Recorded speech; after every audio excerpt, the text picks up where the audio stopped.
Olá pessoal, eu estou de volta com mais um vídeo e agora para trazer algumas questões que são muito frequentes sobre a Eucaristia. Pergunta que as pessoas costumam fazer sobre a Eucaristia. Então esse vídeo ele serve não só para os mestres, os ministros extraordinários da distribuição da Sagrada Comunhão Eucarística, como para qualquer pessoa católica, cristã, que comunga, para saber um pouco sobre a Eucaristia. Só que antes de falar sobre esse tema, se você está passando agora pelo meu canal e ainda não se inscreveu, eu convido você a se inscrever. Convido também você a deixar aí o seu joinha, o seu like, compartilhe esse vídeo com outras pessoas também, ajuda a divulgar.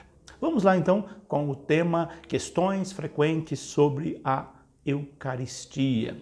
A primeira pergunta que eu selecionei aqui é uma pergunta básica, né? O que é a Eucaristia? Então parece uma coisa óbvia, mas tem gente que tem dúvidas sobre isso. Então eu trouxe aqui resumidamente um pouquinho o que é a Eucaristia. A Eucaristia é o próprio sacrifício do corpo e do sangue do Senhor Jesus. Ele que instituiu para perpetuar pelos séculos até o seu retorno, através do sacrifício na cruz, confiando assim que a igreja, a sua igreja, faça sempre esse memorial da morte, da ressurreição, da sua morte e da sua ressurreição. Então a Eucaristia ela é um sinal de unidade, um vínculo de caridade, é o banquete pascal no qual nós recebemos o Cristo na nossa vida. E quem recebe a Eucaristia é coberto de graça e lhe é dado experimentar antecipadamente a vida eterna. Essa é uma definição bem resumida do que é a Eucaristia.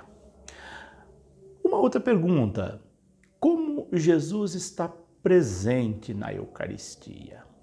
Jesus está presente na Eucaristia de modo único, de modo incomparável.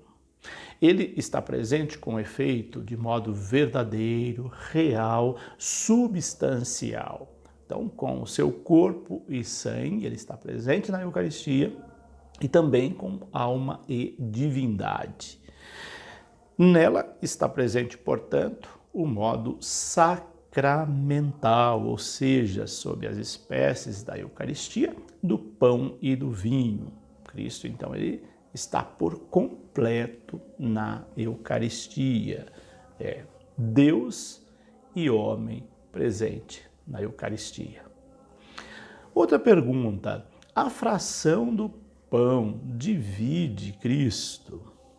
A fração do pão ela não divide Cristo. Então, se você receber, mesmo que seja um pequeno fragmento da Eucaristia, você está recebendo Cristo completamente. Não tenha dúvida disso.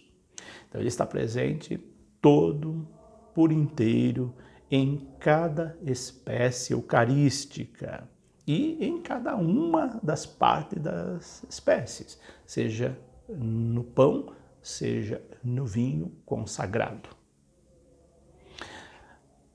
Jesus está dividido metade no corpo e metade no sangue? Uma outra pergunta também que as pessoas costumam fazer. Não, ao falar do corpo e sangue, os hebreus se referiam à pessoa toda, completa. Assim, Jesus está inteiro no pão consagrado, na carne, e como está também inteiro no vinho consagrado, no sangue. Então, a pessoa que comunga um deles, ela comunga o Cristo todo, não apenas uma parte dele. Uma outra pergunta: por que normalmente se dá a comunhão sob a espécie de pão e não do vinho? Essa é uma pergunta muito frequente, né? Por que não se comunga das duas espécies, do corpo e do sangue? Primeira coisa, se faz isso por questões práticas. por razões pastorais. E é bom saber que entregar o vinho consagrado ao comungante ou aos comungantes é muito mais difícil do que você entregar apenas a hóstia consagrada. Dá muito mais trabalho e não é necessário, porque a hóstia consagrada, ela já contém o sangue de Cristo, então não precisa comungar sob as duas espécies. Quem comunga de uma única espécie já comunga do corpo e do sangue, então não precisa comungar das duas espécies. Em algumas ocasiões especiais se faz isso, mas a comunhão não é pela metade porque você comungou só do corpo ou só do sangue. Até quando continua a presença eucarística de Cristo? Até quando Cristo eucarístico permanece na Eucaristia? Ele continua até que subsistam as espécies eucarísticas. Então, por isso que tem que ter aquele cuidado na hora de manusear a Eucaristia, dos fragmentos que caem ali no corporal, no sanguíneo, mesmo que fique uma pequena fração, ali está a presença do corpo de Cristo. Então, esse cuidado também é importante que se tenha.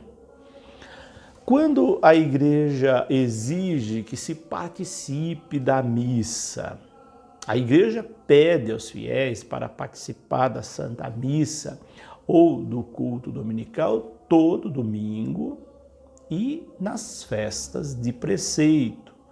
E recomenda que se dela participe também nos outros dias, mas essencialmente aos domingos e festas de preceito. O que se requer para receber a Santa Comunhão? Para receber a Santa Comunhão, deve-se estar plenamente incorporado à Igreja Católica e estar em estado de graça, ou seja, sem consciência de pecado mortal. Quem estiver consciente de ter cometido um pecado grave, ele deve receber antes o sacramento da reconciliação, antes de receber a comunhão, antes de se aproximar da comunhão. Uma outra pergunta: qual o significado das letras J, H, S inscritas na hóstia? Geralmente a gente vê isso na hóstia impressa ou também em outros lugares, em vitrais, em outros momentos, lugares da igreja, a letra H, JHS. Essa letra, na verdade, ela é o monograma de Cristo, que significa Jesus Hominus Salvator. É uma palavra em latim que significa Jesus Salvador dos homens. Alguns acabam invertendo e lendo o contrário, né? Jesus Homem Salvador. Isso é uma forma errada, a forma correta do latim e teológica, claro, é Jesus Salvador dos homens. Homens no sentido de humanidade, não é do sexo masculino, é homem como sinônimo de humanidade.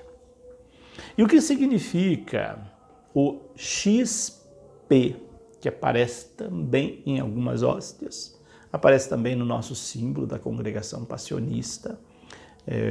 Esse XP ou PX também é um monograma, que é a abreviação da palavra Cristo. Toda vez que você vê lá XP ou então PX, abreviação da palavra Cristo. Em que consiste a transubstanciação? A transubstanciação é a mudança de uma substância em outra. No caso da Eucaristia, a partir do momento da consagração, a substância do pão, ela dá lugar à substância da carne, e a substância do vinho dá lugar à substância do corpo de Cristo. Então aí muda-se a substância. Mudança de substância. Por que o pão e o vinho não perdem a aparência que lhe é própria? Essa é uma outra pergunta.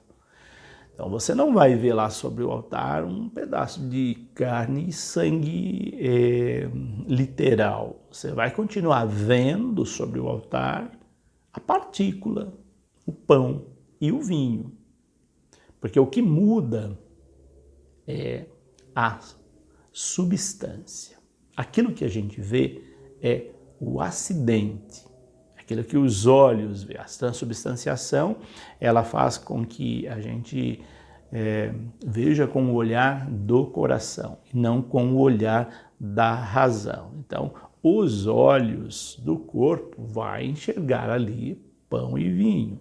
Agora, a fé vai fazer você enxergar ali o corpo e o sangue de Cristo. Então, o que muda é a substância e não o acidente. É a essência que está ali, que nós cremos ser, a partir da consagração, o corpo e o sangue de Cristo.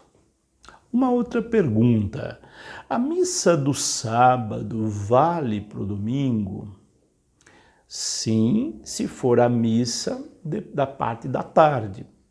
Então, a partir das 15 horas ou a partir do meio-dia, a missa deve ser a missa dominical, com a liturgia do domingo. Então, quem vai à missa, por exemplo, sábado à tarde, sábado à noite, você está participando da celebração dominical. Agora, se for sábado de manhã, com a liturgia de manhã, aí não, aí ela não vale. É a missa do sábado aquela. Então você terá que ir à missa no domingo também, que é da liturgia. E também não se muda as leituras das missas dominicais, das missas de preceito. Outra pergunta: a missa assistida pela TV atende ao preceito dominical? Ou seja, em vez de eu ir à missa, eu vou ficar vendo a missa pela televisão. A missa assistida pela TV, ela não tem valor de sacramento. Ela tem apenas um valor espiritual. O sacramento, ele só é válido com a participação do fiel fisicamente. Então, também isso é importante que fique claro. Quando a pessoa está impossibilitada de ir à igreja, que ela vai assistir a missa pela TV ou ouvir a missa pelo rádio, isso tem um grande valor, mas mesmo assim não é sacramento, não tem valor de sacramento. Então que isso fique muito claro. Nunca substitua a missa pela TV da missa da sua comunidade. Você precisa participar fisicamente da missa para ela ter valor como sacramento. Senão poderia batizar pela televisão, casar pela televisão, porque todos são sacramentos. Sacramento só é válido se for ali, fisicamente. Não se faz isso virtualmente. Isso vale também para a missa. Quando a hóstia santa se prende ao céu da boca, isso significa que a pessoa está em pecado grave? Tem gente que pensa assim, né? Geralmente as crianças, quando vão fazer primeira Eucaristia, que nunca receberam a Eucaristia, ela fica preocupada e a hóstia colar no céu da boca. Claro que ela pode colar, ela é farinha, ela continua sendo, quanto matéria, a mesma coisa. Então, molhou com a saliva, ela vai colar mesmo, né? Então, não é questão de pecado, isso aí não tem nada a ver com isso. Ela cola porque ela continua sendo ali aquela espécie de farinha. A sua substância só que vai ser mudada, então isso não tem nada a ver. E tem muitas outras perguntas também que as pessoas fazem acerca da Eucaristia, que se você tiver também alguma dúvida, pode deixar embaixo as suas perguntas, as suas dúvidas sobre a Eucaristia.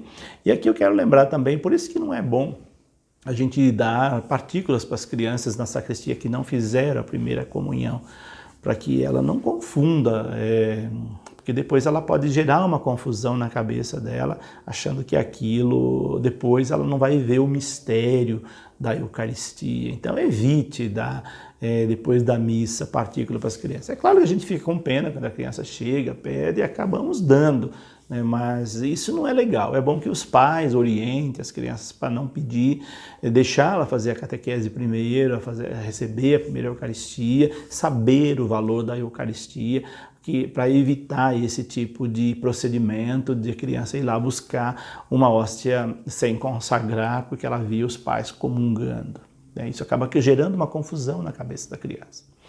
Por hoje é isso. Deixo aqui o meu abraço, deixa aí o seu like e até o nosso próximo vídeo e que Deus os abençoe.